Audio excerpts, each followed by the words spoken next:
ព្រះអង្គចេះព្រះអង្គចោមឬព្រះនាងចេះព្រះនាងចោមជាអតីតព្រះរាជបុត្រីរបស់ព្រះបាទសូរ្យវរ្ម័នទី2បើសិនបងប្អូនធ្លាប់មើលវីដេអូមុនដែលខ្ញុំបាននិយាយពីប្រាសាទបឹងមាលាបងប្អូនអាចនឹងចាំបានដែលខ្ញុំបាននិយាយថាព្រះបាទសូរ្យវរ្ម័នទី2ទ្រង់មានបុត្រី2ព្រះអង្គទ្រង់អត់មានបុត្រាសម្រាប់ឡើងស្នងរាជបន្តទេអញ្ចឹង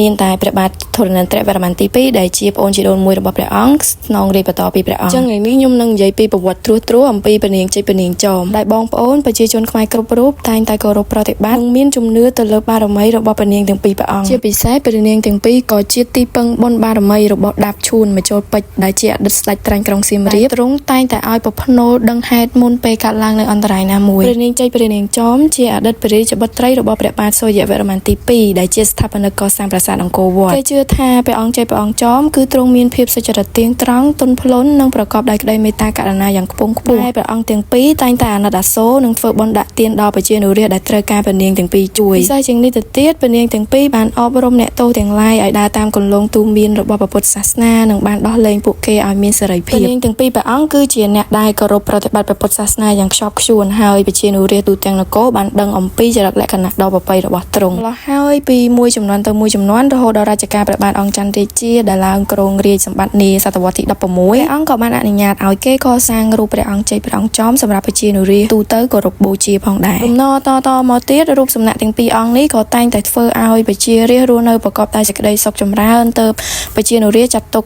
រូបទាំងពីរព្រះអង្គនេះជាព្រះពុទ្ធរូបដ៏ស័ក្តិសិទ្ធិនិងមានកតនាមល្បីរន្ទឺទូទាំងប្រទេសតែម្ដងបច្ចុប្បន្នប្រជាជនកម្ពុជាក៏នៅតែគោរពប្រតិបត្តិយ៉ាងខ្ជាប់ខ្ជួនចំពោះប្រជាជនដែលគាត់កាន់ព្រះពុទ្ធសាសនាជាពិសេសនៅថ្ងៃសៅរ៍ក៏គេទិញជាស្លាធម៌ដូងធូបទៀនផ្កាភ្ញីទៅថ្វាយដើម្បីសុំសេចក្តីសុខសប្បាយអ្នកខ្លះក៏គេមានថ្វាយភ្លេងពិណពាទ្យ2 3បទដែរដោយសាររឿងរ៉ាវតាក់ទងនឹងអតីតស្ដេចត្រាញ់ដាបឈួននិងរូបសំណាកព្រះនាងចេះព្រះនាងចោមទាំងពីរព្រះអង្គនេះវែងពេកអញ្ចឹងខ្ញុំសូមនិយាយតែប៉ុណ្ណេះសិនចាសូមអរគុណប្រាសាទត្រីលោកចាត់ថាតឬប្រាសាទក្រវ៉ាន់ត្រូវបានកសាងឡើងក្នុងពេលដំណើរគ្នាតែមួយជាមួយនឹងប្រាសាទធំមួយនៅរាជធានីកោះកេរដែលប្រាសាទនេះកសាងឡើងនៅក្នុងសតវត្សទី10នៃឆ្នាំ921នៃគ្រិស្តសករាជក្នុងរជ្ជកាលព្រះបាទហសវរ្ម័នទី1ហើយប្រាសាទនេះមានឈ្មោះដើមថាត្រីលោកចាត់ថាតរីឯប្រាសាទធំនៅរាជធានីកោះកេរមានឈ្មោះថាត្រីភូមិនេស្វរៈអ្នកស្រុកហៅប្រាសាទនេះថាប្រាសាទក្រវ៉ាន់ដោយសារតែឈ្មោះក្រវ៉ាន់គឺជាឈ្មោះដើមឈើមួយដែលសម្បូរដុះនៅម្ដុំហ្នឹងដើមឈើមួយប្រភេទនេះជាដើមឈើដែលមានផ្កាក្អូបឈ្ងុយស្តៀងនឹងក្លិនចេកទុំខ្ញុំមិនដែលឃើញដើមហ្នឹងឯណាអ្នកនរគ្នាខ្ញុំមើលតាមប្រវត្តិសាស្ត្រទេប្រាសាទក្រវ៉ាន់នេះត្រូវបានបដូរពីរចនាបថបាក់ខែងទៅតាមរចនាបថកោះកេរប្រាសាទនេះត្រូវបានសាងសង់ឡើងដោយមន្ត្រីជាន់ខ្ពស់ម្នាក់ក្នុងរជ្ជកាលព្រះបាទហសវរ្ម័នទី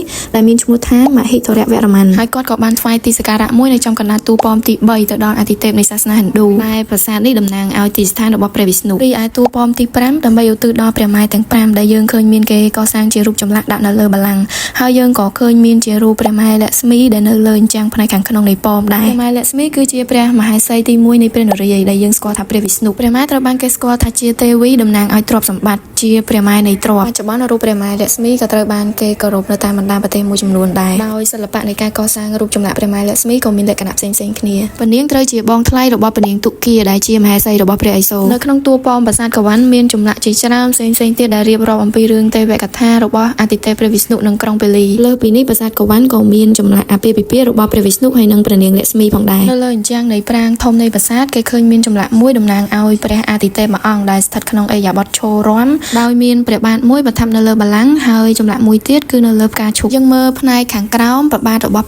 ់ព្រះអាទិទេពអង្គនេះគេឃើញមានស្ត្រីម្នាក់កំពុងភាវនាធម៌ដែលដៃកាន់ទងផ្កាឈូកគឺព្រះនាងលក្ស្មីដែលជាព្រះជាយារបស់ទ្រង់បើនៅលើព្រះហស្ថទាំង4វិញយើងឃើញមានប្រដាប់ដោយកេតនភ័ណ្ឌដូចជាកងចក្រទេពខ្យងសាំងដំបងសិលនិងដុំមូតំណាងឲ្យភពផែនដីនៅខាងមុខនៃតួប៉មទាំង5យើងឃើញមានជាទីលានមួយនិងខឿនមួយដែលគេប្រហែលថាជាហៅត្រីបងប្អូនសូមអធិស្ឋានផងបើសិនជាខ្ញុំអានឈ្មោះខុសហើយដោយសារតែឃើញអ្នកខ្លះគេអានថាជាត្រីលោកចនាតែឈ្មោះនេះគឺជាឈ្មោះបដិមារបស់ព្រះវិស្ណុនាមស្រីត្រីលោកចនាដែលគេឃើញមានចានៅក្នុងសាលាចារឹកប្រាសាទនឹងដែរលេខប្រាប់ប្រាសាទនេះគេបើកពីម៉ោង6ព្រឹកដល់ម៉ោង6កន្លះល្ងាចប្រាសាទនេះក៏មានប្លង់ថតរូបស្អាតដែរគាត់ថាយើងចូលចិត្តជិះកាត់អត់ដែរចូលព្រោះអីប្រាសាទហ្នឹងនៅតាមបណ្ដោយផ្លូវទៅប្រាសាទអង្គរវត្តអញ្ចឹងយើងតម្រង់ទៅប្រាសាទអង្គរហ្មងអញ្ចឹងបងប្អូនបើសិនបានទៅលេងប្រាសាទអង្គរកុំភ្លេចឈៀងចូលលេងប្រាសាទក្រវ៉ាន់ផងបាយបាយបងប្អូនជួបគ្នាវីដេអូក្រោយទៀត